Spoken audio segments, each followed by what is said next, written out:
할렐루야. 아멘. 우리 좌우에 계신 분들하고 인사하겠습니다. 너무 잘 오셨습니다. 너무 잘 오셨습니다. 네, 감사합니다. 자, 오늘 말씀은 로마서 14장서부터 우리 로마서 마지막 마무리까지 할 수 있도록 하겠습니다. 우리 지난 8일 날 말씀. 자, 로마서 14장 1절서부터 2절까지의 말씀 같이 한번 읽어보도록 하겠습니다. 다 같이 시작. 믿음이 연약한 자를 너희가 받되 그의 의견을 비판하지 말라. 어떤 사람은 모든 것을 먹을 만한 믿음이 있고 믿음이 연약한 자는 채소만 먹느니라. 자, 1절을 보니까 믿음이 연약한 자를 너희가 받아줘라 라고 얘기하고 있어요. 교회 안에 믿음이 강한 자도 있고 약한 자도 있습니다. 분명히 믿음의 차등이 있다라고 이야기하고 있는데, 자, 믿음 약한 자의 특징이 뭐냐? 1절에 보니까 너희가 받아주래요. 근데 뭘 어떻게 하라고 얘기하느냐? 그의 의견을 비판하지 말래요. 그러면 이게 어찌 보면 믿음이 연약한 자의 특징이에요. 뭐가 특징이냐? 믿음이 연약한 자는 의견이 많아요. 무슨 얘기인지 알겠죠? 그러니까 그 사람의 의견을 비판하지 말고 그냥 받아주래요. 이 얘기는 뭐냐면 믿음이 약한 자는 이래야 된다 저래야 된다가 하여튼간 의견이 많아. 말이 많아요. 여러분, 믿음이 강한 사람은 뭐 하면 돼요? 믿음이 강한 사람은 순종하는 사람이에요. 교회 안에 믿음이 강한 사람은 그냥 순종해요. 믿음이 약하다라고 하는 것에 대한 증거는 말이 많어. 이걸 해야 돼요, 저를 해야 돼요, 뭐면서 지금 밑에 보니까 자, 어떤 일로 의견이 생겼느냐. 자, 교회 다니는 사람은 고기를 먹으면 된다, 안 된다? 안 된다라고 주장을 하고 나서는 거예요. 그러면서 자기는 뭐만 먹어요, 지금? 채소만 먹고 있는 거예요. 그래서 교회 다니는 사람들 가운데 믿음 약한 사람은 교회는 이래야 돼, 성도는 이래야 돼, 신앙생활을 이래야 돼, 순종함으로 삶을 살아가는 게 아니라 교회 안에서 입으로 삶을 살아가는 사람이에요. 그래서 의견이 많아요. 그래서 주변에 이래야 되느니 저래야 되느니 여러 의견이 많은 사람들을 보면 자, 뭐가 약한 사람이에요? 믿음이 약한 사람이에요. 그러면 그냥 뭐 해주면 돼요? 그냥 그 사람이 뭐라고 얘기하든 비판하지 말고. 비판하지 말라라는 것은 비판할 만한 의견이에요? 아니면 괜찮은 의견이라는 거예요? 비판할 만한 의견이 이제 이런 표현이 이 사투리인지 모르겠는데 쓰잘데기 없는 의견들이에요, 사실. 네, 쓰잘데기 없는 의견들 때 맞죠? 사투리예요, 이게? 네, 그렇죠? 그러니까 대부분의 의견은 그렇게 중요한 게 아니야. 이게 보면 본질적인 이야기가 아니라 별로 중요하지 않은 비본질적인 것에 막 열을 올리는 사람이 있어요. 그러면 이런 사람이 믿음 없는 사람이고, 그럼 그건 것들에 대하여 이거는 왜 그런지 아닌지 비판하지 말고 그냥 뭐 해주래요? 그냥 들어주래요. 그래요. 그렇네요. 라고 그냥 들어주래요. 여기 혹시 주변에 쓰잘데기 없는 비본질적인 것에 대하여 논쟁하기 좋아하고 그걸로 이야기하기 좋아하는 사람들이 있으면 여러분 비판하지 말고 뭐 해주라? 그냥 들어주십시오. 뭐하지 못하기 때문에요. 믿음이 강하지 못하기 때문이다 라는 거예요. 그래서 자, 2절을 보니까 어떤 사람은 모든 것을 먹을 만한 믿음이 있대요. 이것이든 저것이든 비본질적인 것 가지고 논쟁하지 않고 다 괜찮아요. 다 수용할 수 있는 사람은 믿음이 강한 거고, 자, 그렇지 못하는 것으로 말미암아 나는 채소밖에 못 먹어 라고 자기 어디서 그걸 배웠는지는 모르겠지만 자기 외골수적인 사고방식 안에서 주장하기 급급한 사람이 있어요. 신앙생활 하다 보면, 같이 있다 보면 도대체 어느 교회에서 어떤 목사님한테 무슨 설교를 들었는지 모르겠는데 신앙생활은 이렇게 하는 거야 라고 엉뚱한 고집을 부리는 사람들이 있어요. 그런 게 이거 채소만 먹는 사람 그 얘기입니다, 지금.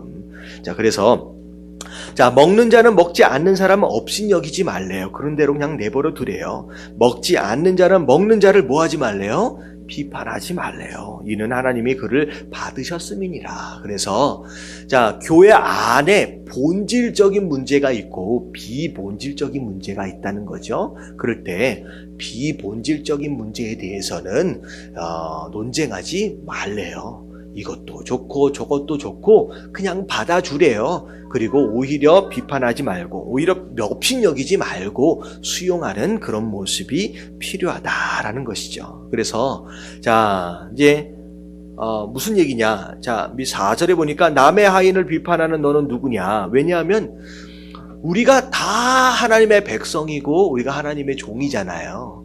누군가에 대해서 비판한다라고 하는 것은 누구의 종을 비판하는 거예요? 네, 하나님의 종을 비판하는 거예요. 그리고 이미 하나님께서는 그 종을 받으신 분이기 때문에 받으셨기 때문에 우리가 그 부분에 대해서 비판하지 말아야 한다라는 것입니다. 자, 그런 가운데 자 5절에 보니까 어떤 사람은 같이 한번 읽어볼게요. 시작. 어떤 사람은 이 날을 저날보다 낮게 여기고 어떤 사람은 모든 날을 같게 여기나니 각각 자기 마음으로 확정할지니라. 예, 나를 굉장히 중요하게 생각하는 그런 사람들이 있습니다. 그래서 어찌 보면 뭐 이사하는 날이라든지 아니면 뭐 하는 날이라든지 아니면 어찌 보면 뭐 수요 예배든 금요 예배든 어떤 날을 정해놓고 예배를 드리는 이런 것들을, 이게 어떻게 보면 우리가 이것이 율법주의적인 사고방식 안에서 주의를 성수해야 하느니 수요일날 금요일날 예배를 나와야 되느니 어떤 그런 의미로서 우리가 받아들이면 안 되는 거라는 거죠. 근데 그것을 마치 그런 식으로 주장하면서 그런 날 빠지면 그런 날 안 나오면 마치 어떻게 뭐 지옥에 갈 것처럼 그렇게 이야기하는 사람들도 있을 거라는 거죠. 근데 그거 중요하지 않다는 거예요. 언제 예배를 드리든 그냥 교회 안에서 우리와의 하나님과의 그냥 약속일 뿐이고 함께 모여지려면 날을 정하는 것이 정해야 되잖아요. 그래서 뭐 어떻게 보면 주일날이든 뭐 안식일이든 뭐 이렇게 얘기하면 아마 또 이제 장로교에서 또 뭐라고 시비 걸 거예요. 그게 왜 중요하니? 그거 주일날 예배드리라고 예수님 말씀하셨어요? 제가 물어보는 거예요. 예수님이 부활하신 날이 주일날 새벽이기 때문에 너희는 안식일이 아니라 주일날 예배를 드려야 된다라고 예수님 말씀하셨어요? 아니에요. 그냥 그건 뭐예요? 그냥 예수님이 주일 아침에 부활하셨으니까 그날을 감사하는 마음을 기념하는 마음으로 우리가 교회가 약속한 거예요. 그날 예배 안 드리면 지옥 가요? 제가 질문하는 거예요 지금. 대답을 좀 해주세요. 지옥 가요? 아니에요. 근데 그것 가지고 시시비를 하는 교회들과 하는 사람들이 있다는 거죠. 그거 중요한 거 아니다는 거예요. 진짜 중요한 건 뭐예요? 진짜 중요한 건 맨 앞에 나온 얘기예요. 무엇으로 구원을 받는다? 믿음으로 구원받는다라고 하는 것이다라고 하는 본질 외에는 웬만하면 뭐 하라는 거예요? 수용하라는 거예요. 다 받아주라는 거예요. 우리 한국의 교단이 이렇게 많아진 이유가 뭐예요? 비본질적인 것에 대하여 싸우니라고 이렇게 교단이 나눠진 거예요. 싸우지 말자, 논쟁하지 말자. 그것은 믿음의 정도의 차이이기 때문에 그냥 받아주라. 왜? 누가 이미 받아주셨기 때문에. 하나님이 우리를 이미 받아주셨기 때문이다라는 거예요. 예, 좌우에 계신 분들하고 인사하겠습니다. 제가 당신의 인격과는 상관이 없이 받아주리겠습니다. 시작.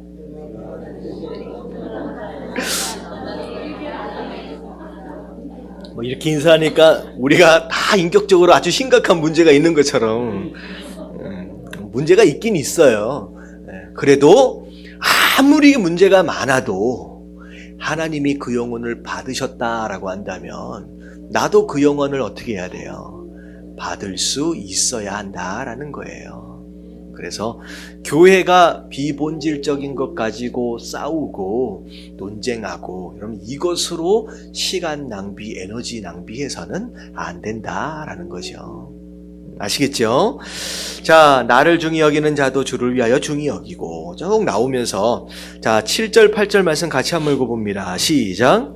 우리 중에 누구든지 자기를 위하여 사는 자가 없고 자기를 위하여 죽는 자도 없도다.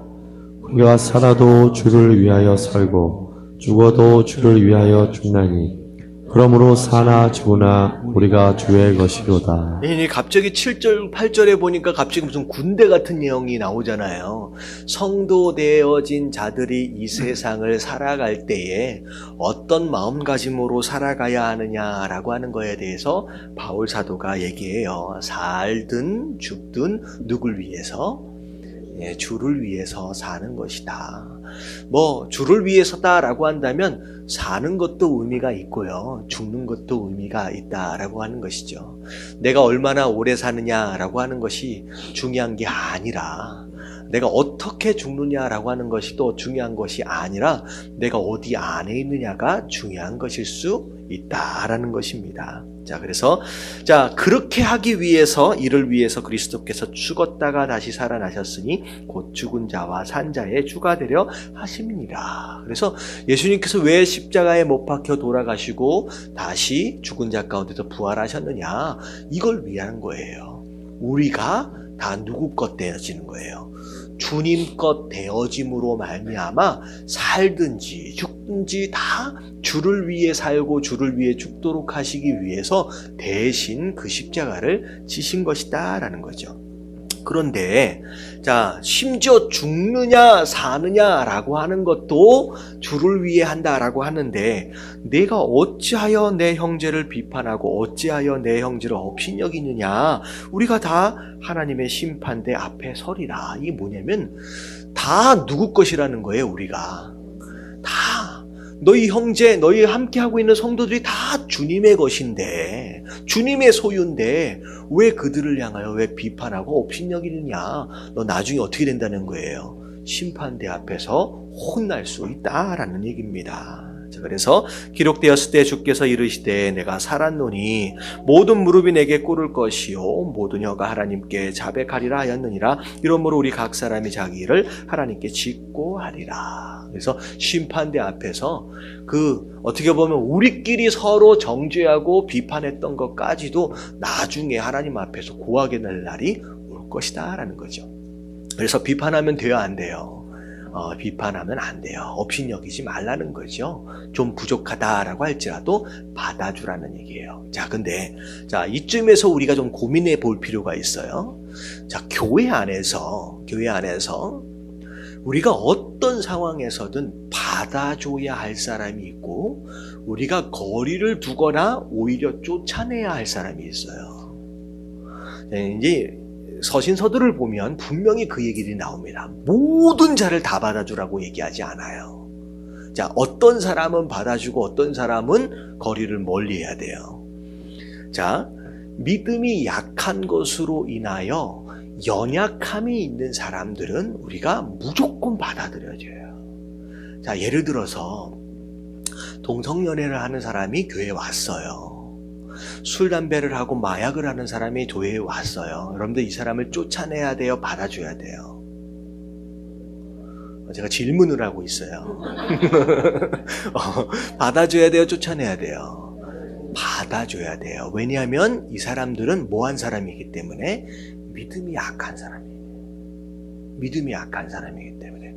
근데 우리가 거리를 두고 멀리해야 할 사람은 뭐냐면 교회 안에 분쟁을 일으키는 사람은 멀리해야 됩니다. 스스로 나는 연약합니다. 나는 죄를 지었습니다. 라고 나오는 사람은 살인자라도 우리가 받아줘야 돼요. 근데 죄를 지었음에도 불구하고 그것이 죄가 아니다라고 여기는 가운데 오히려 그것으로 인하여 교회 안에 분란을 일으키고 이간질을 하고 서로의 연합을 방해하는 자가 있다라고 한다면 여러분 이것은 우리가 감싸줘야 할 대상이 아닌 거예요. 그래서 서신서에 나와 있는 내용이 뭐냐면 그들은 어떻게 알아? 멀리 하래요. 오히려 심지어 쫓아내라고까지 얘기를 하고 있습니다. 그래서 우리가 가까이에서 받아줘야 할 사람이 어떤 사람인지, 우리가 거리를 멀리하고 쫓아내야 할 사람이 어떤 사람인지를 우리가 구분할 줄 알아야 된다는 거죠. 아무리 심한 죄를 지어도 그 사람 받아줘야 돼요. 하지만 굉장히 멀쩡한 사람인 것 같지만 하나됨을 방해하고 불평과 불만으로 교회를 분열시키는 그런 사람, 그리고 다른 복음을 복음인 것처럼 교회 안에서 자꾸 이야기하려고 하는 사람은 함께 있어서는 안 됩니다. 그런 사람은 멀리하라고 이야기하고 있어요. 그래서 마치 교회가 사랑이기 때문에 막 그런 사람들까지 우리가 쫓아내거나 멀리해야 할 사람들까지 다 받아줘야 할 것처럼 착각해서는 안 된다라고 하는 것이죠. 좀 이해되어지시죠? 예, 그래서 뭐가 무서운 사람이냐? 죄를 많이 지은 사람이 무서운 사람이 아니라 우리의 하나됨을 깨는 사람이 무서운 사람이에요. 그 사람은 가까이에서는 안 된다라는 겁니다. 자, 그러면서 13절에 13절 같이 한번 읽어볼게요. 시작. 그런즉 우리가 다시는 서로 비판하지 말고 도리어 부딪힐 것이나 거칠 것을 형제 앞에 두지 아니하도록 주의하라. 서로 비판하지 말래요. 이 얘기는 뭐냐면 로마 교회 안에서 비판하는 모양새들이 이제 종종 있었던 것 같아요. 그런 소식을 바울이 전해 듣고서 지금 하는 얘기입니다. 자, 그런데 어떻게 하라는 얘기나 부딪힐 수 있을 만한, 그리고 거칠 것이 있을 만한 일들을 형제들 앞에 두지 말래요. 그러니까 논쟁이 되어질 만한 이런 일들이 있다라고 한다면 그것을 앞으로 내놓지 말래요. 이게 무슨 내용이냐? 여러분, 술을 마시고 담배를 피는 거, 여러분, 한국 교회 안에서는 성도된 자들로서 절제하기를 권면하는 내용들입니다. 그런데 미국 같은 데에서는 심지어 목사도 어떻게 해요? 술을 마시고 담배를 펴요. 그 부분에 있어서 아무런 거리낌이 없습니다. 자, 근데 굉장히 옛날 이야기예요. 굉장히 유명한 부흥 이제 목사님이신데 외국 분이에요. 근데 그분은 단위에 올라오셔서 설교를 딱 하신 다음에 내려가셔서 유일한 낙이 뭐냐면 시가라 그러잖아요. 두툼한 담배. 그것을 뒤에 가서 한 대를 딱 피는 것이 그렇게 맛있대요. 여러분, 한국 기독교 문화 안에서 적응이 돼요, 안 돼요? 안 되는 거야. 근데 그분 문화 안에서, 미국 문화 안에서는 아무 거리낌이 없어요. 괜찮은 거예요, 그게. 근데 이제 일은 여의도에서 대단히 큰 집회가 있어서 그분이 초청을 받고 오셨어요. 근데 설교를 딱 하고 나서 내려가서 담배를 딱 피려고 하니까 이제 오나 그러잖아요. 이해 못 하잖아요. 피려고 하니까 수행하던 목사님이 그 얘기를 해주는 거예요. 미국에서는 이게 아무런 거리낌이 없지만 한국 기독교 문화 안에서는 이게 걸림이 됩니다. 이게 그예요. 이게 부딪힘이 됩니다. 혹시 목사님으로 인해서 받아야 할 은혜가, 말씀으로 인하여 받아야 할 은혜가 요 모양새로 말미암아 거칠 것이 될 수도 있다라는 얘기를 한 거예요. 그래서 그분은 어떻게 얘기를 들었냐면 가능하면 한국 교인들이 보이지 않는 곳에서 하셨으면 하는 그런 마음이었던 거죠. 그랬더니 그 목사님이 딱 듣고서 충격을 받은 거야. 그래서 그날 이후로 그 담배를 끊으셨어요. 그러니까 그것 자체가 죄가 아니에요. 근데 그것이 누군가에게 거칠 만한 것이 된다. 그것이 은혜를 가릴 만한 그 무엇인가가 될 수 있다라고 한다면 그걸 굳이 할 필요가 있다 없다. 그걸 굳이 하려고 하는 것 그 자체가 문제인 거예요. 왜? 나는 어떤 모습으로든 은혜를 끼칠 수 있는 쪽으로 가져야지 내 행동으로 말미암아 분명히 거칠 것이 있는데 그것을 왜 내가 고집하느냐는 거죠. 그것은 뭐냐면 곧 내가 그 담배나 시가나 술이나 이런 습관들에 있어서 이미 뭐가 된 거예요. 못 끊는다라고 하는 것은 중독되어진, 그걸 의지하고 있다는 거죠. 그래서 그 목사님은 끊어버렸어요, 그냥. 그러면 내가 안 펴야지. 이게 그렇다라고 한다면 바울 사도도 그 얘기를 하잖아요. 고기를 먹는 것, 이 고기는 그냥 고기가 아니라 뭐 하다가 나온 고기예요. 이방신에게 드려진 제물들이에요. 근데 그 고기를 먹는 건 나한테 아무런 거리낌이 없지만 누군가가 그런 모습으로 인하여 시험 들 수 있다라고 한다면 나는 죽을 때까지 뭐 하겠다. 나는 먹지 않겠다라고 얘기하는 거예요. 여러분, 이게 성도된 사람들이 살아가는 삶의 방식인 거예요. 어찌되었든 어떤 행동이든 어떤 습관이든 뭐 되어지길 원하는 거예요. 은혜가 되어지고 덕을 세우길 원하는. 그래서 웨스트민스터, 정확하게는 잘 모르겠습니다. 웨스트민스터 그쪽에 담배 다 피고 다녔어요, 술. 근데 거기에 한국 신학생들이 와가지고 공부를 하면서 왜 그것 때문에, 그래서 한국 학생들 앞에서는 가능하면 술과 담배를 하지 마십시오라고 공고가 붙었어요. 왜? 그것이 한국 신학생들한테는 걸림이 되니까. 그래서 내가 뭘 좋아하기 때문에, 그것이 옳고 그르기 때문에를 주장하는 것이 아니라 내 삶이 우리 모두에게 있어서 덕이 되어질 수 있는 삶, 여러분, 그런 삶을 사는 것이 성도의 모습이다라는 거. 여러분, 그래서 거리낄 것을 있다라고 한다면 하지 말래요. 형제 앞에 두지 말라라고 얘기는. 여러분, 이렇게 살아갈 수 있는 저와 여러분들 되시길 주님의 이름으로 축원합니다. 내가 주 예수 안에서 알고 확신하노니 무엇이든지 스스로 속된 것이 없거늘.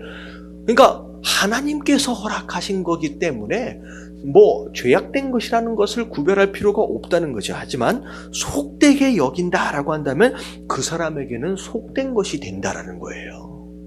자, 그래서 만일 음식으로 말미암아 내 형제가 근심하게 되면 이는 내가 사랑으로 행하지 아니함이라.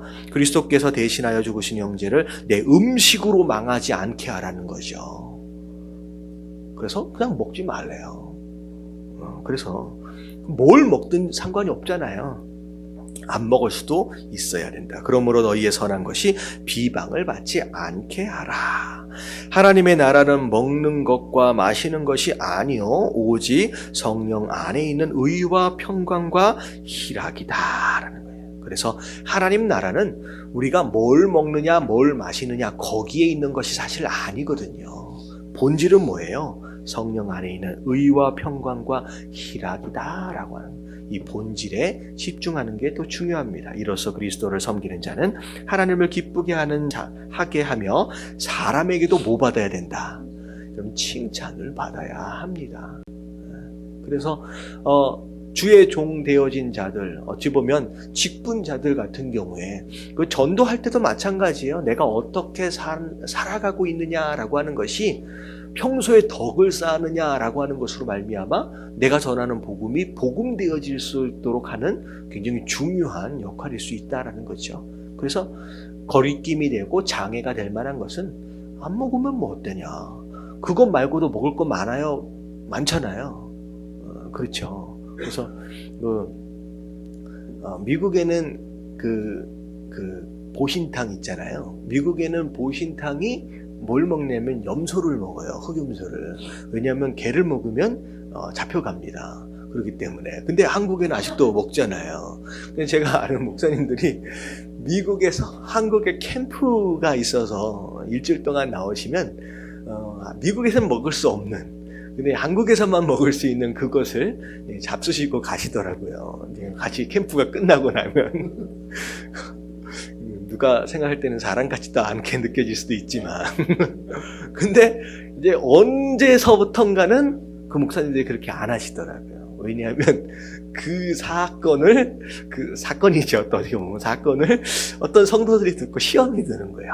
목사님들이 뭐 그런 걸 먹느냐고. 그래서 뭐 먹을 거 많은데 그래서 안 먹으신대요. 그래서 뭐가 더 중요해요? 뭘 먹느냐 뭘 마시느냐라고 하는 것보다 덕을 세우는 게 중요하다라는 것입니다. 그래서 자 19절 말씀 같이 한번 읽어봅니다. 시작.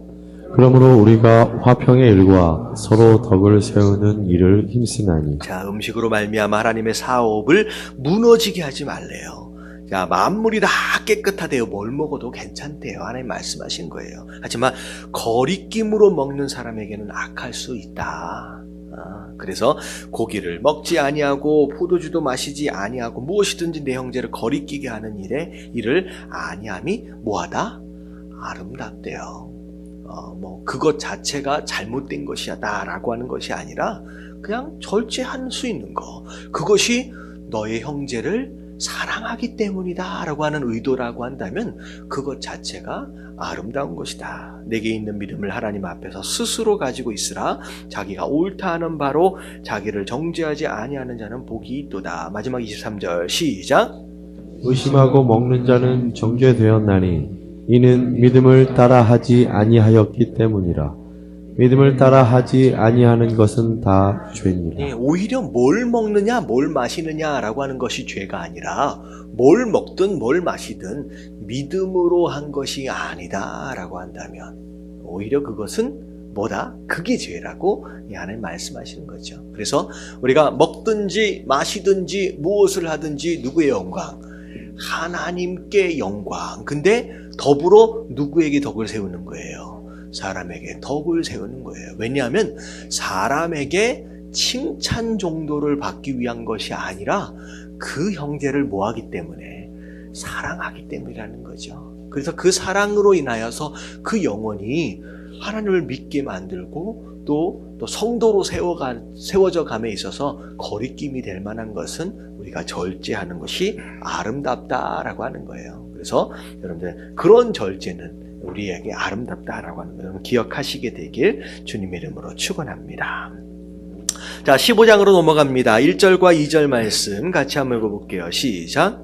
믿음이 강한 우리는 마땅히 믿음이 약한 자의 약점을 담당하고 자기를 기쁘게 하지 아니할 것이라. 우리 각 사람이 이웃을 기쁘게 하되 선을 이루고 덕을 세우도록 할지니라. 네, 비슷한 내용입니다. 믿음이 강한 사람이 있다라고 한다면 믿음이 약한 자, 이래야 된다 저래야 된다 말 많은 사람의 약점을 어떻게 해주래요? 담당해 주래요. 담당한다라고 하는 것은 어떻게 보면 연약함을 덮어주고 참고 도와주는 것을 의미합니다. 그래서 그런 모습들이 우리 안에 있어야 됩니다. 그래서 교회 안에 좀 약한 누군가의 지체가 들어왔다라고 한다면 우리끼리 서로 쏙닥쏙닥 거리면 안 된다라는 거죠. 오히려 연약함을 우리가 덮어줄 줄 알아야 돼요. 연약함이 내 눈에 보였다라고 하는 것은 보여주신 분이 누구예요? 하나님이에요. 여러분 보게 하신 분이 하나님이라고 한다면 그 안에 뭐가 있냐면 사명이 있는 거예요. 아무나 보는 것이 아니거든요. 제가 전에 어떤 말씀을 드렸냐면 지나가다가 교회가 왜 이렇게 더럽지? 이러면 이 더러운 것이 보이는 것은 아무나가 아니에요. 네. 더러운 것이 보였다라고 하는 것은 그 사람에게 뭐가 있다는 거예요? 사명이 있는 거예요. 뭐 하면 돼요? 더럽다라고 하는 게 보여지는 사람은 청소하는 사명을 주신 거예요. 근데 저는 웬만하면 그냥 괜찮아. 이런 사람은 견딜 수 있을 만한 사람은 그 부분에 은사도 없고 어떻게 보면 사명하고 좀 거리가 먼 거죠. 근데 깔끔한 사람이 있어요. 왜 이렇게 그래서 이게 딱 보면 우리 그 의자 나아져 있잖아요. 왜 이렇게 의자가 삐뚤삐뚤하지? 그러면 이건 보통 사람은 잘 안 보여요. 근데 그게 보이는 사람이 있어. 그것 가지고 뭐라고 할 필요가 없는 거예요. 뭐 하면 돼요? 삐뚤삐뚤하면 자기가 맞추면 되는 거예요. 그게 사명인 것처럼 누군가의 연약함이 보였다라고 한다면 그 사람에게 사명을 주신 거예요. 뭐 해주라고? 덮어주고 참아주고 도와주라는 사명을 주신 거라는 거죠. 그러면 그렇게 해줘야 된다라고 이야기를 합니다. 그래서 이웃을 기쁘게 하되 선을 이루고 덕을 세우도록 해라. 그리스도께도 서도 자기를 기쁘게 하지 아니하셨나니 기록된 바 주를 비방하는 자들의 비방이 내게 미쳤나이다 함과 같으니라. 자, 주를 비방하는 자의 비방이 내게 미쳤나이다. 이게 뭐냐면 믿음 약한 사람이 무엇으로 연약함을 드러냈느냐? 누군가를 비방하는 것으로 연약함을 드러낸 거예요. 그러니까 믿음 약한 사람이 아까 지금 뭐라 그랬어요? 뭐가 많다? 의견이 많고 말이 많다라고 했잖아요. 여기 15절에 들어와서 예수님이 그렇게 하셨다라고 예를 들면서 예수님의 뒷내용이 뭐냐면 예수님을 비방한 자들에 대한 내용이 나온 거예요. 이게 뭐냐면 믿음이 없기 때문에 교회 안에서 이것저것에 대하여 불평하고 불만하고 비방하고 있는 거예요. 이게 믿음 없는 자의 특징들이라는 거죠. 그래서 그런 믿음이 연약한 자들, 예수님도 그 비방함을 어떻게 해주셨어요? 다 받아주셨어요. 십자가 위에서. 오히려 그들에게 뭐라고 말씀하셨느냐?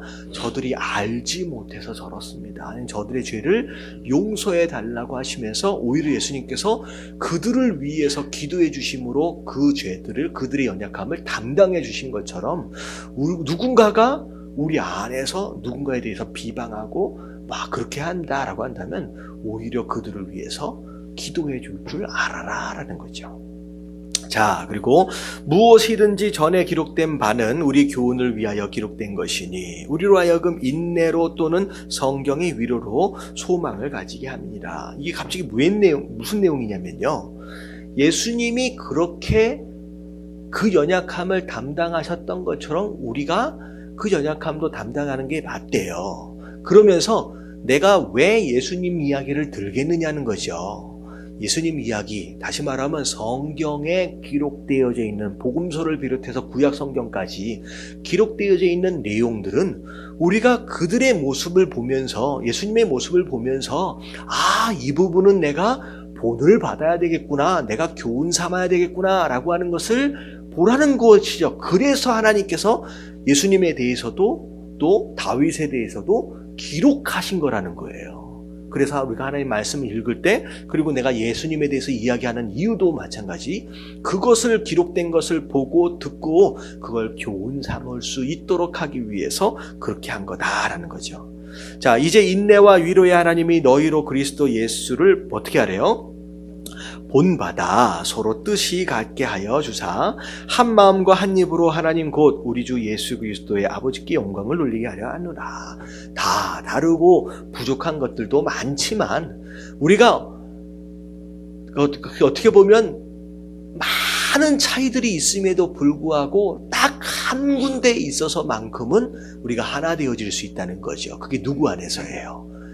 예수 그리스도 안에서, 그리고 하나님을 함께 예배하는 것 안에서는 만큼은 우리가 하나 될 수 있도록 하나님께서 은혜를 베푸신 것이다 라는 거죠. 그래서 다 예배가 너무 소중한 이유 중에 하나가 뭐냐면 우리가 다 다르고 믿음의 정도도 다르고 연약함의 정도도 다르고 많이 다름에도 불구하고 우리가 한 마음 되어질 수 있는 유일한 순간은 어느 순간이에요? 우리가 하나님을 예배하는 이 순간만큼은 이 순간만큼 하나 될 수 있다는 거죠. 그래서 이 예배가 너무 의미가 있고 소중한 것이다 라는 거예요. 그래서 예배를 드릴 때 나 혼자 하나님을 찬양하면 그게 예배지. 물론 그것도 예배지만 함께 모여진 이 예배의 가치를 하나님께서 강조하신 이유가 바로 그거기 때문이라는 거죠. 그래서 우리가 예배를 거듭하면 거듭할수록 우리의 연약함과 우리의 차이들이 서로 수용되어지고 받아들여지는 역사들이 일어날 수 있는 거예요. 왜? 무엇을 통하여서? 예배를 통하여서 가능한 것이라는 거죠. 자, 그러므로 그리스도께서 우리를 받아 하나님께 영광을 돌리심 같이 너희도 서로 어떻게 해주래요? 받아주래요. 자, 8절, 9절 같이 한번 읽어봅니다. 시작. 내가 말하노니 그리스도께서 하나님의 진실하심을 위하여 할례의 추종자가 되셨으니 이는 조상들에게 주신 약속들을 견고하게 하시고. 자, 여기까지만요. 자, 할례의 추종자가 되셨다라고 하는 것은 예수님께서 유대인으로 태어나신 것을 의미하는 거예요. 예수님께서 왜 유대인으로 태어나셨느냐? 하나님께서 약속하신 바가 있어요, 유대인들에게. 그래서 그 약속하신 바를 지키기 위해서, 그래서 이는 조상들에게 주신 약속을 견고하도록 하기 위해서 예수님은 할례 추종자 유대인으로 이 땅에 오셨습니다. 그게 유대인으로 태어나신 예수님의 모습입니다. 근데 이방인들에게는 또 어떤 의미가 있느냐? 이방인들에게도 그 국률하심으로 말미암아 하나님께 영광을 돌리게 하심이니라. 어찌 보면 예수 그리스도는 이방인에게 있어서는 국률하심이에요. 불쌍히 여겨주심으로 인함이 예수 그리스도의 이 땅에 오심이 의미가 있는 거죠. 그래서 기록된 바 그러므로 내가 열방 중에서 주께 감사하고 주의 이름을 찬송하리로다 함과 같으니라. 하나님은 단순히 그 유대인들만의 하나님이 아니라 이미 말씀하셨던 것처럼 열방의 하나님이다. 이 열방 안에 누가 다 들어가 있어요? 우리 모두가, 이방인 모두가 다 들어가 있는 것처럼 그 말씀을 이루기 위해서 국률하심으로 그렇게 이 땅에 오셨다라는 거죠. 그래서 예수님은 유대인의 하나님이시기도 하지만, 구원자이기도 하지만 이방인, 우리 모든 열방의 구원자 되신다라는 거예요. 또 이르되 열방들아 주의 백성과 함께 즐거워하라 하였으며 또 모든 열방들아 주를 찬양하며 모든 백성들아 그를 찬송하라 하였으며. 자, 12절 시작. 또 이사야가 이르되 이새의 풀이 곧 열방을 다스리기 위하여 일어나시는 이가 있으리니 열방이 그에게 소망을 두리라 하였느니라. 자, 그래서 열방의 소망, 다시 말하면 예수 그리스도를 이야기하고 있는 것입니다. 자, 그러면서 13절에 보니까 어떤 내용이 나오냐? 소망의 하나님이 모든 기쁨과 평강을 믿음 안에서 너희에게 충만하게 하사라고 나와 있어요. 자, 마지막에 굉장히 여러 가지 단어들이 중복되어진 이제 문장인데, 자, 모든 기쁨과 평강, 이 기쁨과 평강을 합치면 무슨 단어가 될 것 같아요? 여기 나오는 기쁨과 평강을 합치면 무슨 단어가 돼요? 여 안에 나와 있는 건 아니에요. 기쁨과 평강을 합치면 무슨 단어가 되냐면요, 이게 행복이에요. 여러분, 행복이 뭐냐? 여러분, 여러 가지로 설명할 수 있는데 기쁨과 평강이 합쳐진 것이 여러분 행복입니다. 그래서 그 행복이라는 것이 어디에서 찾을 수 있느냐? 자, 어디에서예요? 믿음 안에서예요. 믿음 안에서 누가 주시는 거예요? 소망의 하나님께서 너희에게 주시는 것이다 라는 거예요. 그래서 정말 행복해지기를 원하시느냐? 그렇잖아요. 기쁨이 있고요. 뭐가 잘 돼서 너무 좋은데 마음 가운데 불안불안한 마음이 계속 있으면 이게 행복이 아니잖아요. 항상 뭐래도 기쁘면서 적극적인 어떤 그런 에너지죠. 근데 평안해요. 불안해하거나 초조하지 않아요. 근심과 걱정이 없는 거죠. 이런 모습, 이런 행복을 누리길 원하신다라고 한다면 우리가 믿음 안에서 하나님께서 허락하시는, 하나님께서 채워주시는 그 행복을 누릴 수 있다는 거죠. 그래서 성령의 능력으로 소망이 넘치게 하시기를 원하노라 라고 하면서 결국은 성령의 충만함이 우리로 하여금 행복을 느낄 수 있도록 하는 중요한 역할이다라는 겁니다. 자, 이해되어지시죠? 뭐 중간중간 타픽들이 이렇게 점프를 해가는 상황들이 있어가지고 좀 어색한 것 같긴 한데, 뭐 일단 중간중간 그렇게 이해하시면 되겠습니다. 자, 14절 말씀 같이 한번 읽어볼게요. 시작. 내 형제들아 너희가 스스로 선함이 가득하고 모든 지식이 차서 능히 서로 권하는 자임을 나도 확신하노라. 자, 왜 갑자기 14절 이 얘기를 할까요? 너희가 선함이 가득하고 모든 지식에 차서 능히 서로 권하는 자임을 나도 확신하노라. 갑자기 왜 이 이야기를 할까요? 이게 사실은요, 로마 교회는 바울이 세운 교회가 아닙니다. 심지어 바울이 세운 교회 안에서도 바울의 사도권에 대하여 굉장히 논란이 많아요. 바울이 분명히 세웠음에도 불구하고 엉뚱한 사람이 들어오더니만 바울이 무슨 사도야 라고 하면서 사도권을 위협하는 그런 이제 분쟁들이 각 교회마다 이제 있었거든요. 더군다나 직접 가보지도 않았던 교회고 장소고, 그리고 본인이 세운 교회가 아닌 상황 가운데서 로마 그 교회에게 편지를 쓰는 거예요. 그랬을 때 로마의 성도들이 이 편지를 받고 바울에 대하여 인정하는 사람이다라고 한다면 이걸 하나님의 말씀으로 받겠지만, 바울을 인정하지 않는 사람이다, 저기 어디 촌동네에 막 돌아다니는 뭐가 있다는, 뭐 순회자가 있다는데 뭐 그런 식으로 생각한다라고 한다면 이 이야기들에 대해서 어떻게 받아들일 수 있겠느냐는 거죠. 그래서 어찌 보면 이렇게 해야 된다, 저렇게 해야 된다라고 하는 강한 어조로 앞에 부분에서 이제 이야기하다가 중간에 어떻게 하고 있는 거예요. 그들의 마음을 이렇게 좀 이제 다독거려 주는 거예요. 너희가 정말 못해서 엉망진창으로 그렇게 신앙생활을 해가지고 내가 이 이야기를 쓰는 게 아니라 내가 뭐 한다고 확신하는 거예요.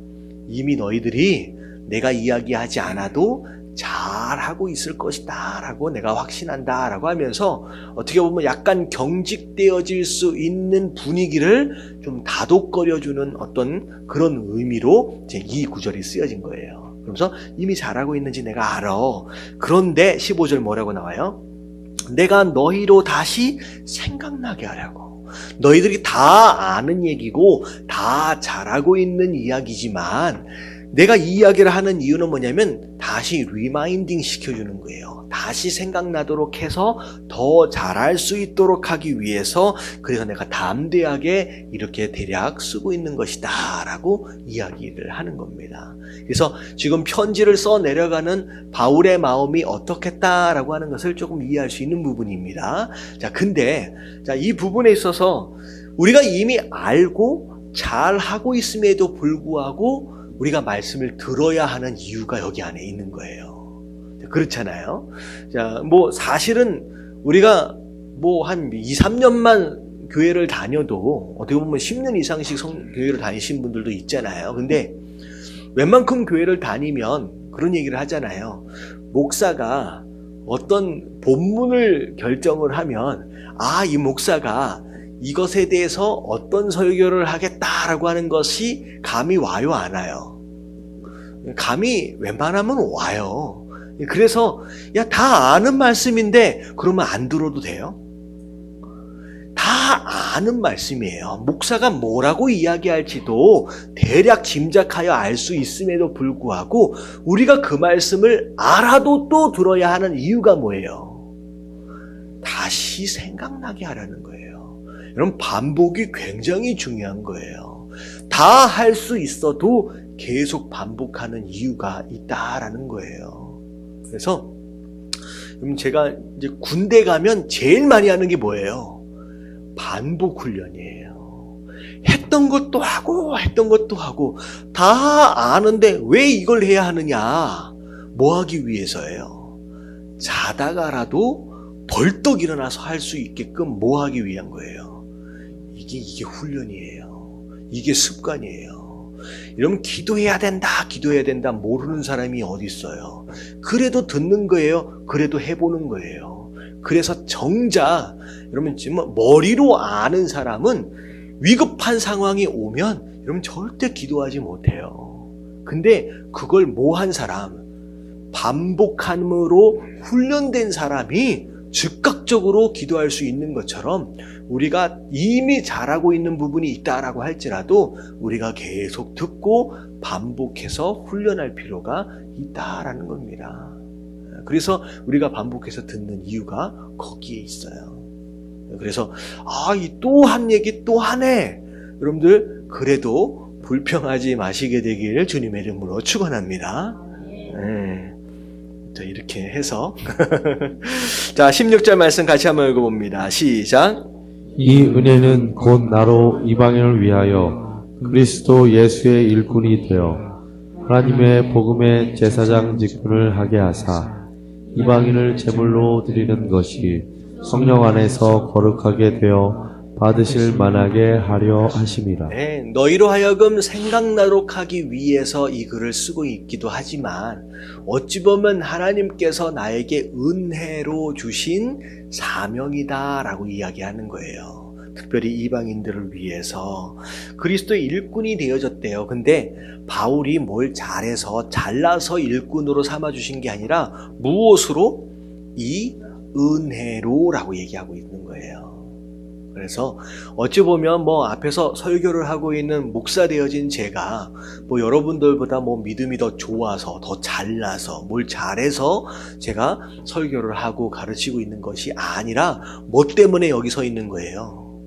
이런 은혜로라는 거예요. 은혜로. 은혜라는 것이 무슨 뜻이에요? 자격이 없는 것이 전제예요. 그래서 은혜라는 거예요. 바울도 이야기하는 거예요. 물론 바울이 잘하는 게 있을 수 있겠지만 바울 스스로 생각할 때 내가 이 일을 감당할 만한 자격이 있어서 내 일을 감당하는 게 아니라 그저 하나님의 은혜다라고 이야기를 하는 거예요. 그러면서 하나님의 복음의 제사장 직분을 하게 하사 이방인의 제물로 드리는 것이 성령 안에서 거룩하게 되어 받을 만하게 하려 하심이라. 이런 제가 이제 페이스북을 보다가 이런 사설을 본 적이 있어요. 여러분, 목사는 성직자가 아니다. 이런 이제 논설을 이제 쓴 게 제가 봤어요. 그래서 이게 무슨 내용인데 이렇게 썼을까? 여러분, 목사가 성직자예요, 성직자가 아니에요? 되게 어려운 질문이에요. 그럼 목사가 성직자가 아니다, 그냥 평신도다, 이런 의미로 막 썼더라고요. 목사가 성직자여야 성직자일 수 있다라고 하는 것에 대한 근거가 성경에 어디 있느냐? 여러분, 이 말씀 보세요. 바울이 뭐래요? 여러분, 제사장의 직분이래요. 근데 뭐가 성직자예요? 성직자의 정의가 뭐예요? 일을 맡은 사람인데 어떤 일을 맡은 사람이에요? 성직자. 어떤 일을 맡은 사람이에요? 이 성자가 무슨 성자예요? 거룩한 거예요. 여러분, 누구의 일을 맡은 사람이에요? 하나님의 일을 맡은 사람이 성직자라고 하는 단어의 정의예요. 여러분, 오히려 거꾸로 된 거예요. 목사는 성직자가 아닌 게 아니라 성도는 다 뭐예요? 다 성직자인 거예요. 그럼 개념을 알아야 돼요. 우리 모두가 다 뭐예요? 성직자예요. 왜냐하면 우리는 어떤 직분을 감당하는 사람이에요? 세상의 일을 감당하는 사람이라 하나님의 일을 하는 사람. 그래서 앞에 뭐라고 얘기했어요? 우리가 죽든지 살든지 누굴 위해? 주를 위해 산다. 왜? 우리는 누구 것이기 때문에. 주의 것이기 때문에. 그래서 이 논설은 틀린 거예요. 목사만 성직자가 아니라 누가 성직자예요? 우리 모두가 성직자예요. 심지어 바울은 뭐라고 얘기하느냐? 내가 하나님의 복음의 제사장 직분을 감당하게 하셨대요. 그럼 제사장이 성직자지 누구예요? 우리가 그런 마음으로 목사만 성직자가 아니라 우리 모두가 성직자다. 우리는 하나님의 일을 감당하는 사람이다 라고 하는 마음으로 살아가실 수 있는 저와 여러분들 되시길 주님의 이름으로 축원합니다. 어디서 요만큼 공부했다고 이상한 논리들을 펴고 있는데 그렇지 않아요. 여러분, 오늘 문장 하나만 봐도 바울은 스스로 나는 제사장의 직분을 감당하고 있다라고 얘기하고 있어요. 성직자라고 하는 이 단어의 정의를 세상적인 정의를 가지고 와서 되니까 우리가 성직자가 아닌 거죠. 성직자는 하나님의 일을 맡아서 감당하는 사람이 성직자예요. 그러면 내가 누구라고요? 성직자예요. 우리는 세상 일을 하는 사람이 아니다라는 거예요. 목사만이 아니다라는 거. 여러분, 깨달아지시길 주님의 이름으로 축원합니다. 자, 그러므로 내가 그리스도 예수 안에서 하나님의 일에 대하여 자랑하는 것이 있거니와 그리스도께서 이방인들을 순종하게 하기 위하여 나를 통하여 역사하신 것 외에는 내가 감히 말하지 아니하노라. 그 일은 말과 행위로 이렇게 쭉 나오는데 이게 무슨 내용이냐? 바울에게 있어서 자랑할 만한 것은 뭐밖에 없는 거예요. 바울이 가진 지식도 아니고 바울이 가진 능력도 아니고 전해진 복음으로 말미암아 돌아오는 이방인의 영혼들, 이것뿐이라는 거예요. 여러분, 여러분들의 자랑이 이런 돌아오는 영혼들, 잃어버린 양 찾게 되는 여러분들 그런 모습, 여러분 이게 우리의 유일한 자랑되어져야 한다라고 하는 거예요. 그래서 교회 안에서 셀 모임이든 마찬가지예요. 함께 나눌 수 있는 자랑거리와 이야기거리는 이거예요. 내가 누굴 위해서 기도하고 있다. 누구의 영혼을 위해서 기도하고 있다. 근데 그 영혼이 이렇게 변해서 교회 나올지도 모르겠다. 이러면 이게 우리가 함께 만나면 나눠야 할 이야기인 거예요. 할렐루야. 바울은 그 얘기뿐이라는 거예요. 내가 자랑할 게 뭐가 있느냐. 자, 근데 그렇게 돌아오는 역사는 무엇으로 말미암으냐? 그 일은 말과 행위로. 말로만 전도하여서 돌아오는 게 아니라 내가 행동을 어떻게 살았느냐라고 하는 게 굉장히 중요한 거래요. 그리고 표적과 기사와 능력으로, 성령의 능력으로 이루어졌다. 표적과 기적의 능력, 이것은 바울이 일으킨 게 아니라, 여러분 영어를 보면 자, 성령의 기사와 표적과 기사의 능력은 누구를 통하여서예요? 성령의 능력을 통하여서예요. 다시 말하면 바울이 일으킨 게 아니라 성령의 능력으로 인하여서 나타난 그런 표적과 능력, 그것으로 말미암아 복음이 이렇게 전해지게 된 것이다 라고 이야기하는 겁니다. 자, 그리고 나서 20절, 21절 같이 한번 읽어볼게요. 시작. 또 내가 그리스도의 이름을 부르는 곳에는 복음을 전하지 않기를 힘썼노니 이는 남의 터 위에 건축하지 아니하려 함이라. 기록된 바 주의 소식을 받지 못한 자들이 볼 것이요 듣지 못한 자들이 깨달으리라 함과 같으니라. 네, 바울이 복음을 전할 때 가지고 있는 원칙 중에 하나를 이제 설명을 하고 있습니다. 자, 이미 복음이 전해진 장소, 그래서 이미 교회가 세워졌고 이미 그들 가운데선 어떤 일이 일어나고 있어요? 예수를 그리스도다라고 부르고 있는 장소예요. 이미 그들은 구원을 받은 거예요? 안 받은 거예요? 이미 받은 거예요. 근데 거기에다가 또 들어가가지고 복음을 전하고 있다라고 하는 것은 뭐 하는 거예요? 양을 도둑질하는 거랑 마찬가지인 거죠. 아주 쉽게 목회를 하려는 거예요. 그렇지 않다는 거죠. 그래서 이미 예수를 부르고 있는 곳, 이미 영접되어지고 구원이 있는 곳에 내가 왜 교회를 세워야 되겠느냐? 왜? 바울은 아직 복음이 증거되어지지 않은 곳이 너무 많다는 거예요. 오히려 복음이 전해지지 않는 그곳을 내가 찾아가겠다라고 하는 것이 어떻게 보면 바울이 복음을 전하는 원리 중에 하나입니다. 그래서 사실 어떻게 보면 이제 이게 선교적인 마인드죠. 선교적인 마인드예요. 근데 한국 안에서 목회적인 차원에서 의미한다라고 한다면 김포 땅에 예수를 그리스도라고 부르지 않는 사람이 더 많아요? 부르는 사람이 더 많아요? 안 부르는 사람이 훨씬 더 많아요. 이 안에 불과 몇천 명, 몇만 명이 부르고 있다라고 해서 교회 하나만 있으면 되느냐? 역부족이죠. 그래서 어찌되었든 목회적인 차원 안에서는 예수를 그리스도로 부르지 않는 자들이 있는 곳이다라고 한다면 어찌되었든 교회는 세워져야 합니다. 교회는 또 세워져야 해요. 근데 요즘에 교회가 세워지는 게 쉽지가 않죠. 예전에 한 80년대, 70년대, 80년대만 해도요, 교회가 한 건물 건너 하나씩 있었어요. 근데 십자가만 세워놓으면요, 사람들이 왔어요. 그때 당시에는. 근데 요즘에는 어떻게 되느냐, 요즘에는 교회들이 이제 문을 닫고 있는 굉장히 어려운 상황에 있는 게 이제 한국교회 현실입니다. 그래서 우리가 교회들을 위해서 많이 기도해야 해요. 그래서 대형교회 중심으로 폭발적으로 거기에서만 폭발적으로 성장을 하고 있고 어떻게 보면 중소형 교회는 점점 문을 닫고 있는 이런 현상들은 어떻게 보면 대형교회가 잘한다 잘못한다라고 하는 비판적인 어떤 내용이기보다는 어떤 의미가 있느냐, 더 이상 수고하고 헌신하려고 하는 성도들은 적어지는 거예요. 왜냐하면 대형교회는 뭐 하면 돼요? 입맛 맞춰서 입맛을 따라서 예배에 참석하고 수고하지 않아도 돼요. 헌신하지 않아도 돼요.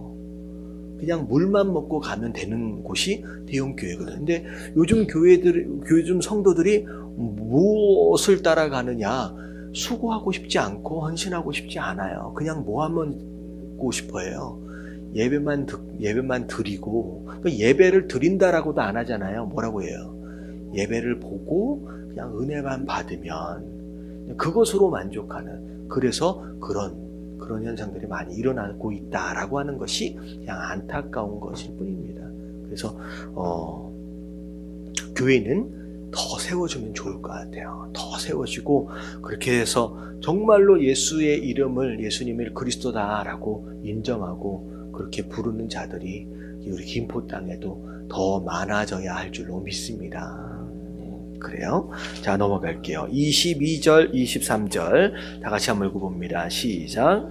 그러므로 또한 내가 너희에게 가려하던 것이 여러 번 막혔더니 이제는 이 지방에 일할 곳이 없고 또 여러 해 전부터 언제든지 서바나로 갈 때에 너희에게 가기를 바라고 있었으니.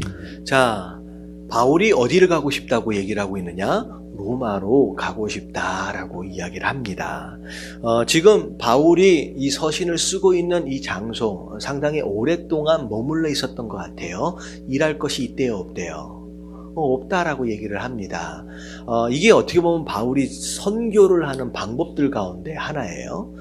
우리 한국교회의 선교가 이 내용을 조금 알아야 될 필요가 있겠다라는 생각이 드는데, 그 옛날에 한 20, 30년 전만 해도 선교사가 나갈 때 보통 어떤 마음으로 나갔냐면, 내가 선교지에 뭐 하겠다, 뭘 묻겠다, 뼈를 묻겠다라고 하는 그런 마음으로 나가거든요. 어떻게 보면 정말로 하나님을 위해서 대단한 결단을 하고 나가는 거예요. 근데 여러분, 선교사는 그곳에 뼈를 묻으면 안 돼요. 이게 바울이 선교하고 있는 이제 선교 방법에 의해서 보면, 선교사는 선교지에 뼈를 묻으면 안 돼요. 어떻게 해야 돼요? 그 장소에 교회가 세워지고 그들 안에서 지도자들이 세워지면 빨리 그 선교사는 어떻게 해야 돼요? 그 장소를 떠나줘야 돼요.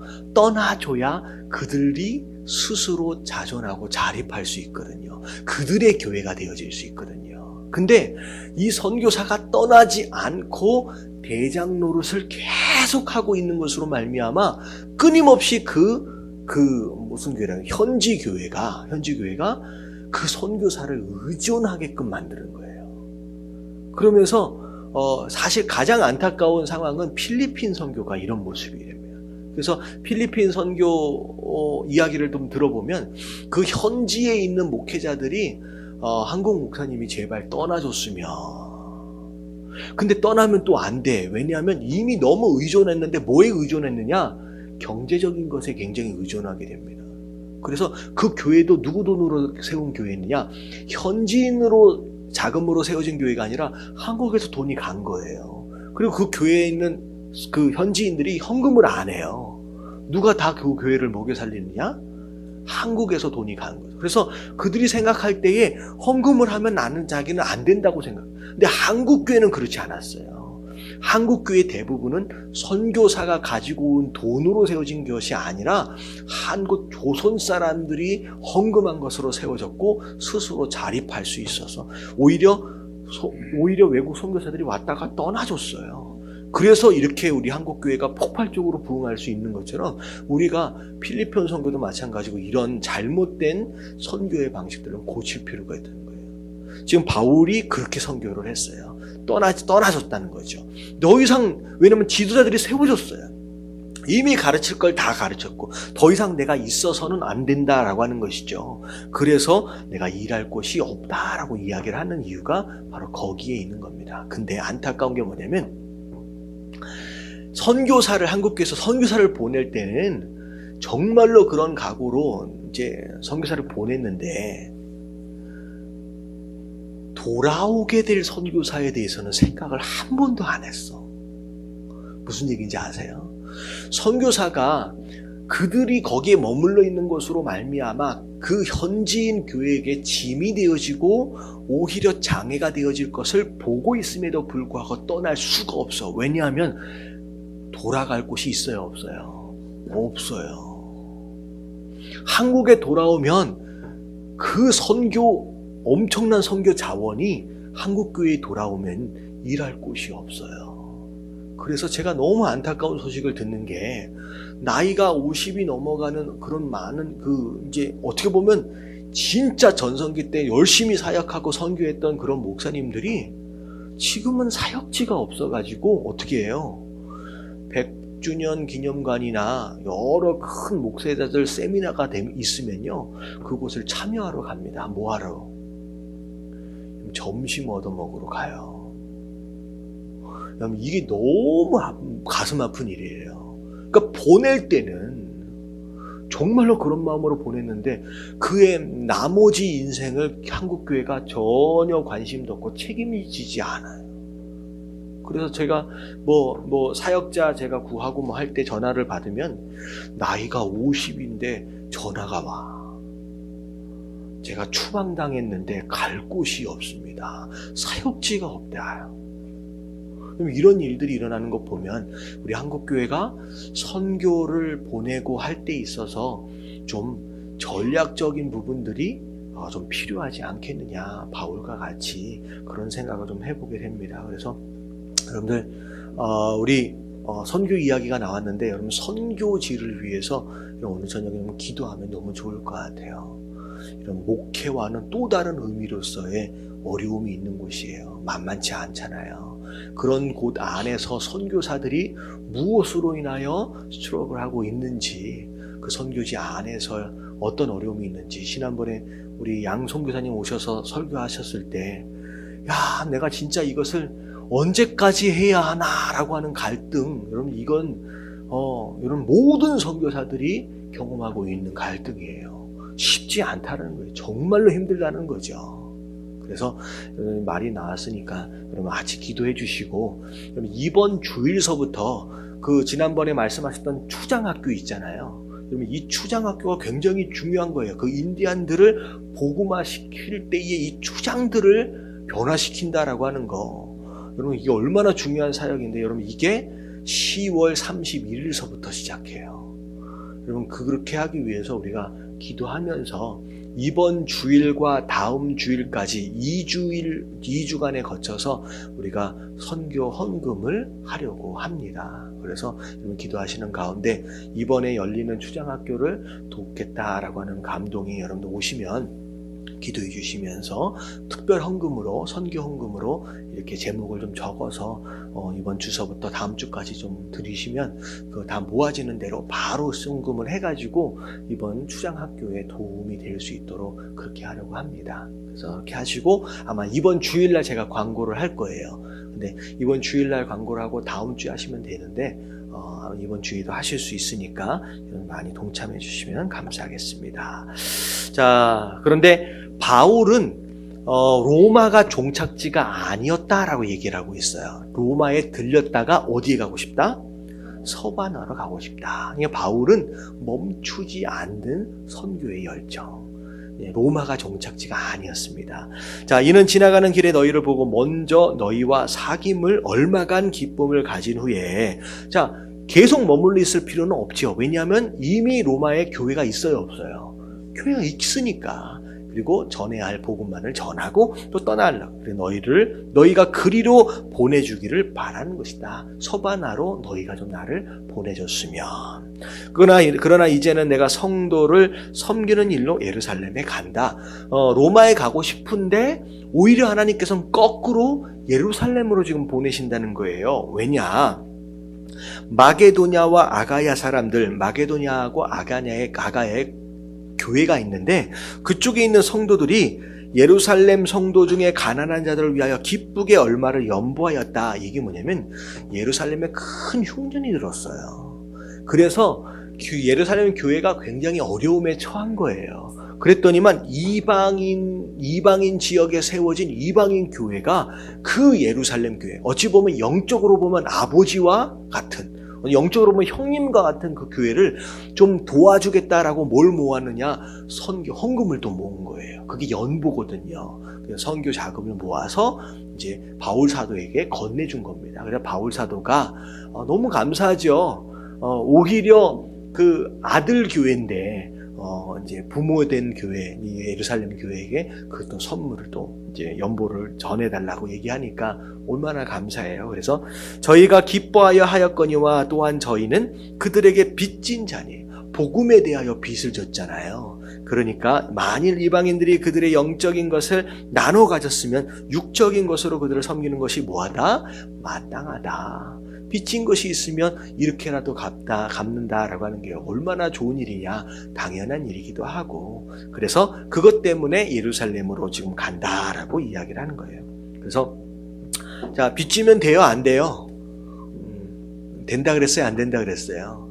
안 된다 그랬잖아요. 여기 지금 영적으로 빚진 것을 육적으로라도 갚으려고 하는 이방인 교회에 이런 모습들이 있습니다. 자, 그러므로 내가 이 일을 마치고 이 열매를 그들에게 확증한 후에 너희에게 들렸다가 서바나로 가리라. 내가 너희에게 나아갈 때에 그리스도의 충만한 복을 가지고 갈 줄 아노라. 사실 충만한 복은 뭐밖에 없느냐? 바울 사도가 듬직하게 들고 갈 만한 충분한 복은요, 그냥 복음이에요. 하나님의 말씀을 가르쳐주고 싶은 그런 마음. 형제들아, 내가 우리 주 예수 그리스도의 성령의 사랑으로 말미암아 너희를 권하노니 너희 기도에 나와 힘을 같이 하여 나를 위하여 주께 빌어달라. 기도 제목을 나누고 있어요. 그러니까 어떻게 보면 기적과 이적을 일으키며 엄청난 복음을 증거하고 있는 이 바울마저도 뭐가 필요해요? 기도가 필요해. 중보기도가 필요하다라는 거예요. 그래서 바울 사도가 뭘 기도를 해달라? 나로 유대에서 순종하지 아니하는 자들로부터 건짐을 받게 하고, 지금 유대인들이 자꾸 바울을 죽이려고 하거든요. 그러니까 바울은 목숨이 소중해서가 아니라 죽게 되면 로마도 갈 수도 없고 서바나도 갈 수도 없잖아요. 그러니까 이 죽이려고 하는 이 살해 위협으로부터 보호해 달라고 기도를 첫 번째 해달라고 부탁을 하고요. 또 예루살렘에 대하여 내가 섬기는 일을 성도들이 받을 만하게 하고, 그러니까 예루살렘에 가서 하게 될 사역에 대해서 기도해 달라. 나로 하나님의 뜻을 따라 기쁨으로 너희에게 나아가 너희와 함께 편히 쉬게 하라. 로마에 갈 수 있도록 하기 위해서 기도를 부탁합니다. 평강의 하나님께서 너희 모든 사람과 함께 계실지어다. 아멘 하면서 15장을 마무리하는데, 자, 누구를 위해 기도해야 돼요? 여러분들, 우리 모두가 성직자지만 특별히 주의 일을 감당하고 있는 목회자들을 위해서 여러분 기도해 주시게 되길 주님의 이름으로 축원합니다. 여러분, 바울도 기도가 필요하다라고 하는데 한참 부족한 저를 비롯해서 우리 모든 사역자들이 기도가 얼마나 많이 필요하겠느냐라고 하는 거죠. 여러분, 매우 간단해요. 사단의 전략은 누구 하나만 쓰러뜨리면 돼요. 그러면 지도자 한 사람, 영향력 있는 목사 하나 쓰러뜨리면 많은 사람 시험 들거든요. 그래서 목사들이 자꾸 넘어지고 힘들어지는 이유가 뭐냐면 영적인 공격이 그런 사람들일수록 많은 거예요. 그래서 그 사람이 연약해서, 믿음이 약해서가 아니라 사단의 전략입니다. 지도자 한 사람만 쓰러지면 여러 사람 시험 들게 되는 것처럼. 그래서 목회자일수록, 리더일수록 유혹도 많고요, 여러 가지 어려운 일들이 많아요. 그래서 여러분들이 기도해 주시고 하나님 보호해 달라고, 넘어지지 않고 일 잘 감당할 수 있도록 해달라고 저를 위해서, 우리 전도사님들과 목사님들 위해서 기도해 주시길 주님의 이름으로 축원합니다. 자, 마지막 장입니다. 자, 16장 1절 2절 말씀까지 한번 읽어볼게요. 시작. 내가 겐그레아 교회의 일꾼으로 있는 우리 자매 베베를 너희에게 추천하노니 너희는 주 안에서 성도들의 합당한 예절로 그를 영접하고 무엇이든지 그에게 소용되는 바를 도와줄지니 이는 그가 여러 사람과 나의 보호자가 되었습니다. 자, 1절서부터 2절까지의 내용은 바울 사도가 베베라고 하는 그 여자 이제 종이에요. 뭐랄까요?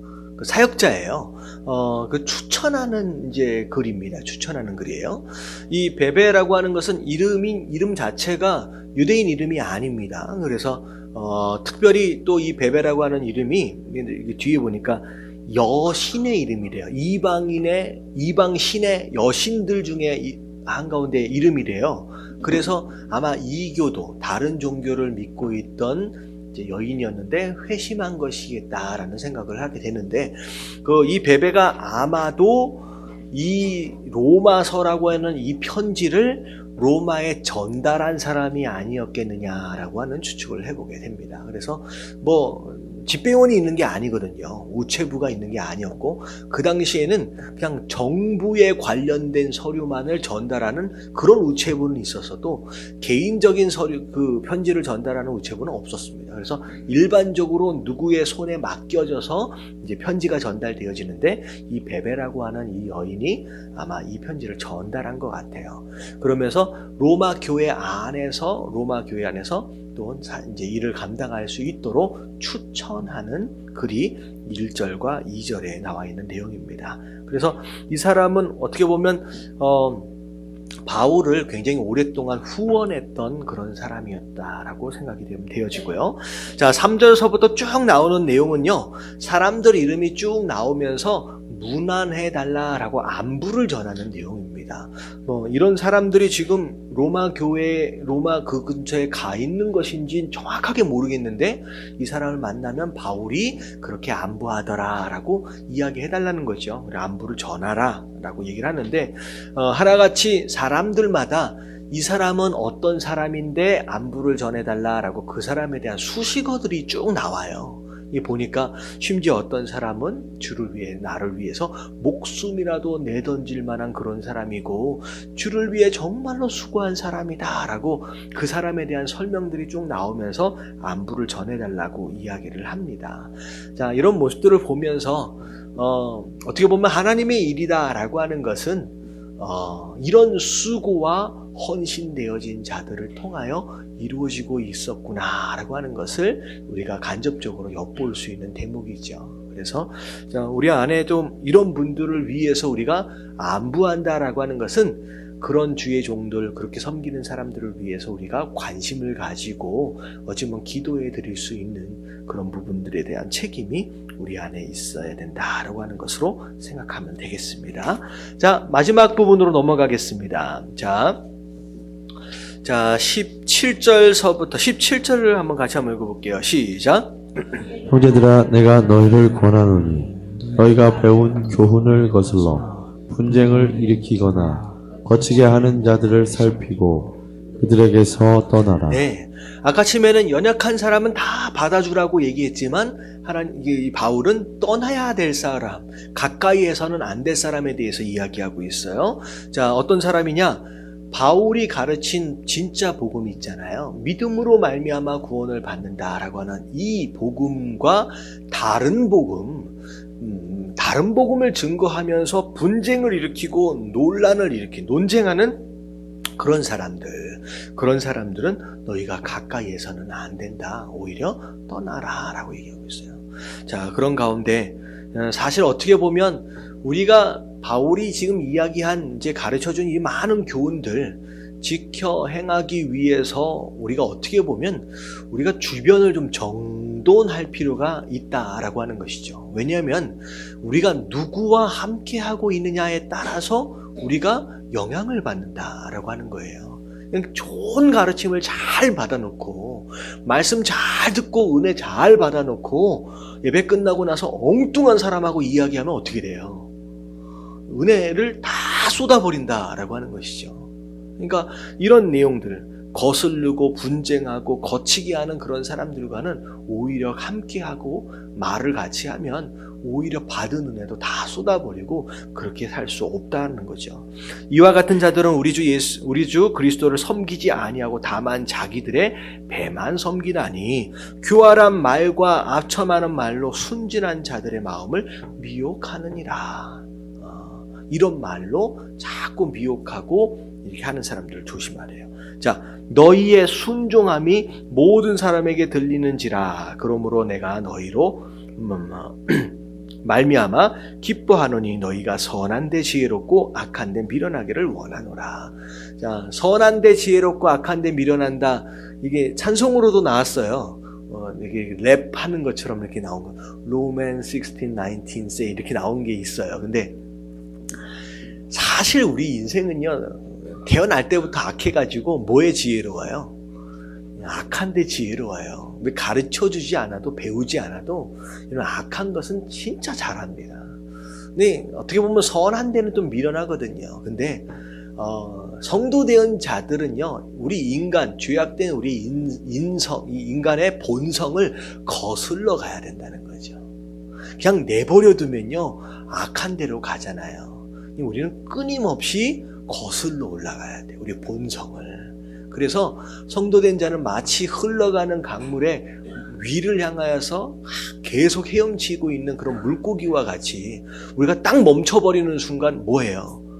그냥 흘러내려가는 거죠. 우리가 끊임없이 헤엄쳐 올라가야, 그래야 살아있는 물고기가 되는 것처럼 우리가 우리의 죄악된 우리 본성을 거슬러 올라가야 합니다. 평강의 하나님께서 속히 사단을 너희 발 앞에 상하게 하시리라. 우리 주 예수의 은혜가 너희에게 있을지어다. 하나님께서 결국은 다 심판하실 것이다 라고 얘기합니다. 자, 그리고 나서 21절은 어찌 보면 20절까지는 바울이 지금 얘기하고 있는 것인데 21절에는 조금 좀 달라요. 너희 동역자 디모데와 나의 친척 누기오와 야손과 소시바더가 너에게 문안하니라 라고 해놓고, 이 편지를 기록하는 나 더디오도, 이게 뭐냐면 지금 로마서가 누가 쓴 거예요? 바울이 쓴 건데 실제로 펜을 들고 쓴 사람은 누구예요?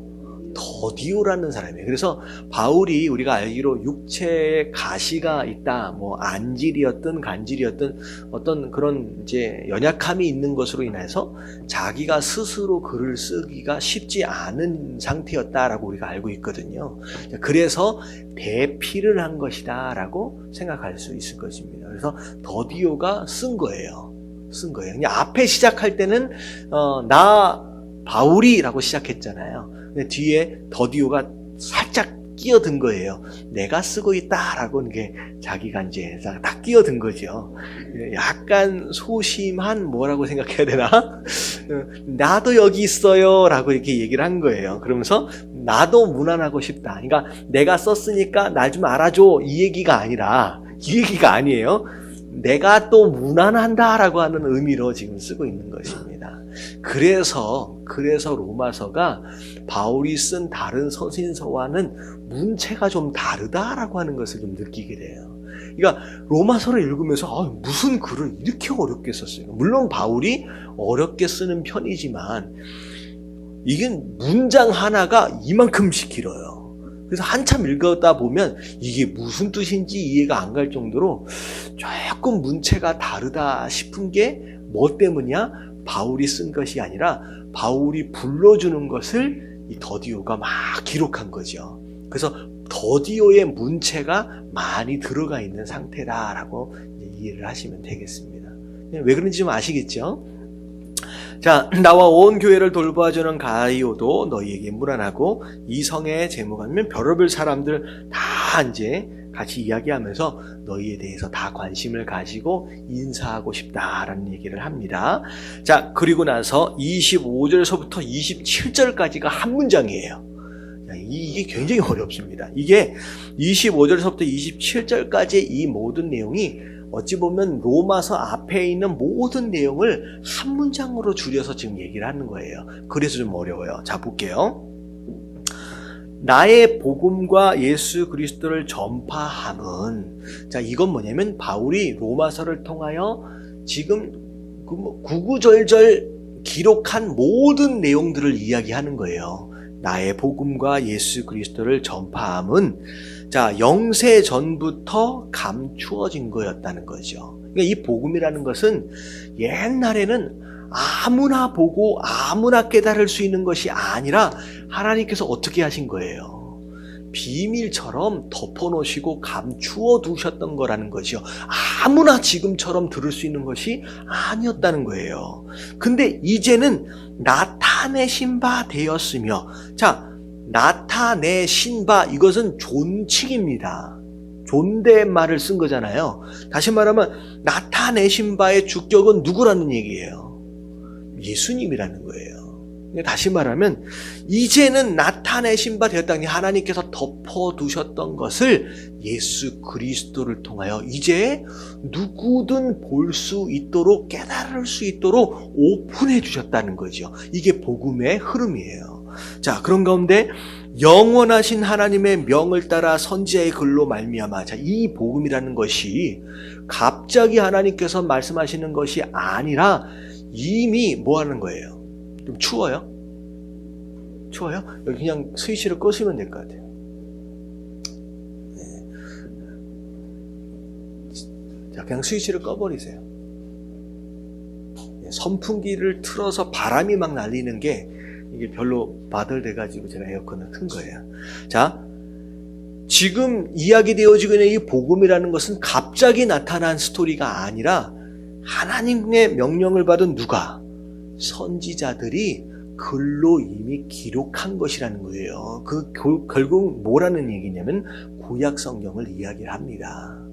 구약 성경을 통하여 이미 이야기되어졌던 바로 그것, 모든 민족이 믿어 순종하게 하시려고 알게 하신 바, 이건 유대인들에게만 주시는 것이 아니라 모든 열방, 모든 민족들이 믿고 순종하게 하려고 바로 이것을 우리에게 다 오픈해 주셨다는 거죠. 자, 그래서 그 신비의 계시를 따라 된 것이니, 자, 신비라고 이야기한 것은 뭐냐면 이 복음을 우리가 인간의 머리로 이해할 수 있어요, 없어요? 없다라고 얘기했잖아요. 앞에 지혜 있는 자들아 라고 얘기하면서 이것은 우리가 이해할 수 있는 게 아니다, 깊도다 라고 얘기했거든요. 그러니까 우리가 이해할 수 없는 진짜 신비로운 것이라는 거예요. 그래서 신비로운 계시를 따라 된 것이니 이 복음으로 어떻게 된다? 너희를 능히 견고하게 하실 것이다. 결국은 우리의 신앙은 무엇으로 견고해져요? 복음, 우리에게 전해진 말씀을 통하여 결국은 견고하게 될 것이다 라는 얘기예요. 자, 그리고 나서 지혜로우신 하나님께 예수 그리스도로 말미암아